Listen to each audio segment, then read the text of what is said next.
حضور آپ آئے تو دل جگمگائے۔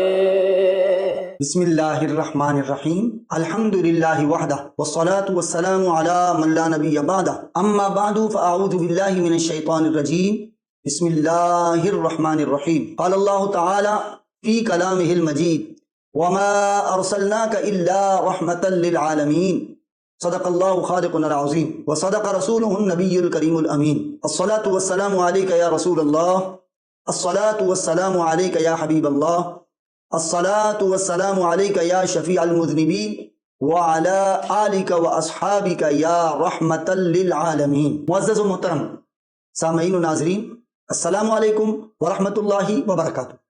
بحمدللہ تعالی ماہ ربیع الاول شریف سن 1445 ہجری 1445 ہجری، ان محافل کی آج دوسری نشست ہے۔ آج کا ٹاپک اور عنوان ہے کہ حضور اکرم صلی اللہ علیہ وسلم رحمت للعالمین ہیں، یعنی حضور صلی اللہ علیہ وسلم تمام کائنات کے لیے، جتنے کائنات ہیں، جتنے جہان ہیں، تمام جہانوں کے لیے اللہ سبحانہ و تعالیٰ نے نبی مکرم صلی اللہ علیہ وسلم کو رحمت بنا کر بھیجا۔ امام محمود آلوسی حنفی بغدادی رحمت اللہ تعالی علیہ تفسیر روح المعانی میں یہ رحمتن جو مصدر ہے تو رحمتن بمعنی راحم لیا ہے۔ اس کے ضمن میں کچھ باتیں آپ کو گوش گزار کرتے ہیں، اور پھر رسول اللہ صلی اللہ علیہ وسلم نہ صرف انسانوں کے لیے بلکہ تمام عالمین کے لیے، جس میں جانور بھی شامل ہیں، جمادات بھی شامل ہیں، نباتات بھی شامل ہیں، ان سب کے لیے رحمت حضور اکرم صلی اللہ علیہ وسلم۔ اب امام محمود آلوسی حنفی بغدادی نے جو رحمتن کا معنی راحم کیا، اس کی بڑی سگنیفیکنس ہے، اس کو سمجھنے کی ضرورت ہے کہ بمعنی راحم کیوں ہے۔ راحم معنی رحم کرنے والا، تو رحم کرنے والوں کے لیے چار چیزیں بہت ضروری ہیں، اور اس شان رحمت للعالمین میں حضور اکرم صلی اللہ علیہ وسلم کی اور شانیں بھی واضح ہو جاتی ہیں۔ جیسے امام محمود آلوسی نے جب یہ کہا کہ بمعنی راحم ہے، رحم کرنے والا، تو راحم کے لیے چار بنیادی چیزیں بہت ضروری ہوتی ہیں۔ یہ چار چیزیں ہوں گی تو پھر بدرجہ اتم رحم ہوگا، ورنہ کامل رحم نہیں ہو سکتا، کچھ نہ کچھ اس میں کمی رہ سکتی ہے۔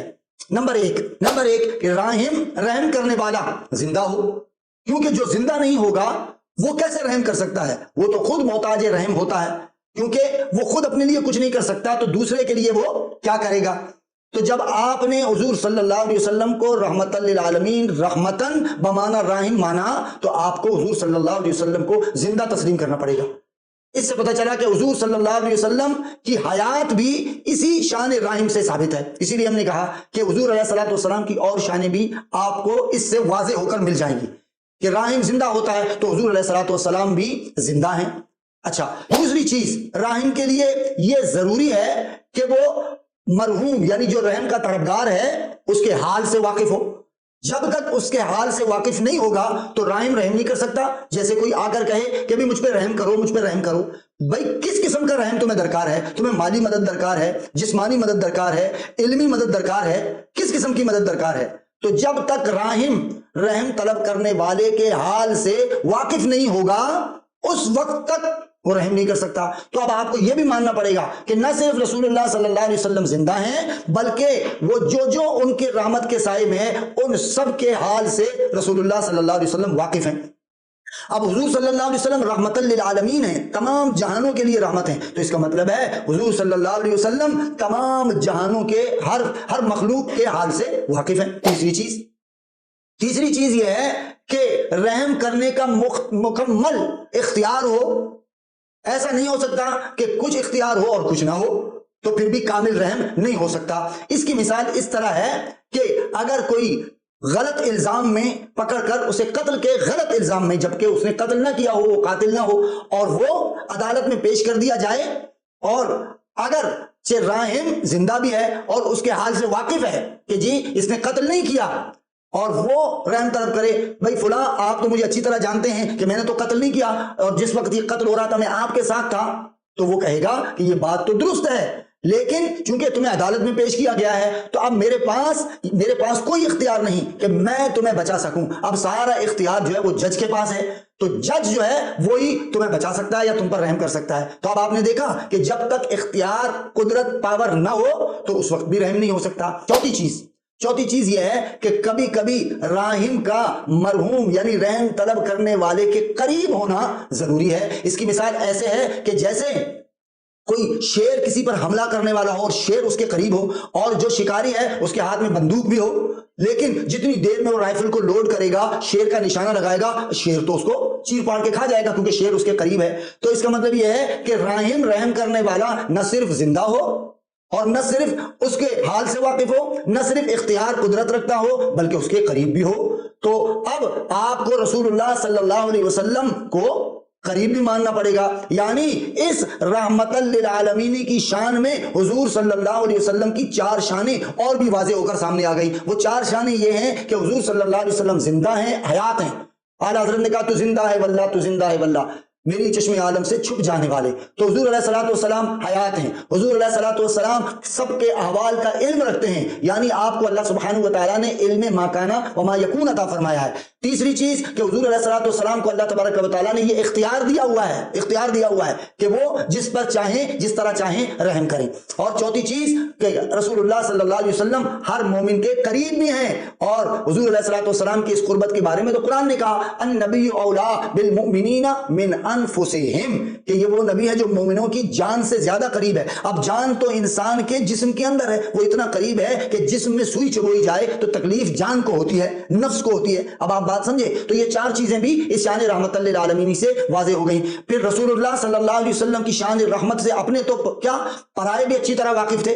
وہ بچہ جس کے اپنے سگے چچا نے اس کے ماں کا لباس چھین لیا تو کسی نے کافر نے اس کو کہا کہ اب تمہاری ماں کو لباس دینے والی ہستی ایک ہی ہے، وہ شان رحمت کا مالک محمد مصطفیٰ صلی اللہ علیہ وسلم ہے۔ تو جس کا چچا اس کا مال کھا گیا اس پر رحم کرنے والے رحمت للعالمین حضور اکرم صلی اللہ علیہ وسلم ہیں۔ حضور صلی اللہ علیہ وسلم نے ہر انسان پر رحم فرمایا، اور اسی لیے کہتے ہیں کہ وہ نبیوں میں رحمت لقب پانے والا، مرادیں غریبوں کی برلانے والا، یتیموں کا والی، غلاموں کا ماوا، وہ اپنے پرائے کا غم کھانے والا۔ وہ دوسروں کے حضور علیہ الصلوۃ والسلام دوسروں کا دکھ بھی محسوس کرتے تھے۔ حضور علیہ الصلوۃ والسلام کی شان تو بہت بلند ہے، حضور صلی اللہ علیہ وسلم تو اپنے امتیوں اور مسلمانوں سے بھی یہی فرماتے تھے کہ مسلمان اصل میں حقیقی مومن وہ ہے کہ ایک مومن مشرق میں دوسرا مغرب میں رہے، تو مومن ایک دوسرے کا درد ایسے محسوس کریں۔ ایمان کا تقاضا یہ ہے کہ وہ ایک دوسرے کے ساتھ ہمدردی رکھیں، محبت کریں، ایک دوسرے پر رحم کریں۔ جو محمد صلی اللہ علیہ وسلم خاتم النبیین دوسروں کو رحم کرنے کا حکم دیں اور دوسروں کے ایمان کا دار و مدار رحم پر قائم فرمائیں تو وہ خود کتنے بڑے رحمت للعالمین ہوں گے۔ ہرنی اگر اس کو کوئی شکاری شکار کر لیتا ہے اور وہ اپنے بچوں کو دودھ پلانے کے لیے بھی حضور کا دامن تھامتی ہے، کہتی ہے یا رسول اللہ اس سے مجھے چھڑوا دیجئے اور میں اپنے بچوں کو دودھ پلا کے آتی ہوں۔ وہ عظیم رحمت للعالمین صلی اللہ علیہ وسلم اس شکاری کو کہتے ہیں ہرنی کو چھوڑ دو، میں اس کا ضمانتی ہوں، میں اس کا گارنٹیئر ہوں، اور یہ جا کر دودھ پلا کے آ جائے گی، اور وہ واقعی ہرنی دودھ پلا کے آ جاتی ہے۔ ایک اونٹ حضور علیہ الصلوۃ والسلام کی بارگاہ میں آتا ہے اور وہ شکایت کرتا ہے کہ میرے مالک میں جب تک تنومن تھا، قوت والا تھا، میں جوان تھا تو میں نے ان کی خدمت بھی کی، ان کو بھی اٹھایا، ان کے مال کو بھی اٹھایا، اور اب آج میں بوڑھا ہو گیا ہوں، نہ یہ مجھے صحیح معنوں میں کھانا دیتے ہیں، اب تو انہوں نے یہ طے کر لیا کہ مجھے ذبح کر کے کھا جائیں گے۔ تو اتنے دیر میں وہ 2 انصاری صحابی اسے تلاش کرتے جب حضور کی بارگاہ میں آئے تو حضور علیہ الصلوۃ والسلام نے ان سے کہا کہ یہ اونٹ تمہاری شکایت کرتا ہے۔ تو کہا کہ ہاں یا رسول اللہ جو کچھ یہ کہہ رہا ہے تو یہ صحیح رہا ہے، اب ہم نے یہی ارادہ کیا تھا کہ ہم اس کو ذبح کریں گے۔ تو حضور علیہ الصلوۃ والسلام وہ شان رحمت للعالمین کے مالک آقا و مولا صلی اللہ علیہ وسلم نے فرمایا کہ یہ اونٹ ہمیں بیچ دو۔ صحابہ نے عرض کی کہ بھئی ہم بھی آپ کے، ہمارا مال بھی آپ کا، لیکن حضور نے فرمایا نہیں، یہ اونٹ چونکہ میرے پاس آیا ہے اور میرے رحمت کا تقاضا یہ ہے کہ میں قیمتاً اسے خرید لوں۔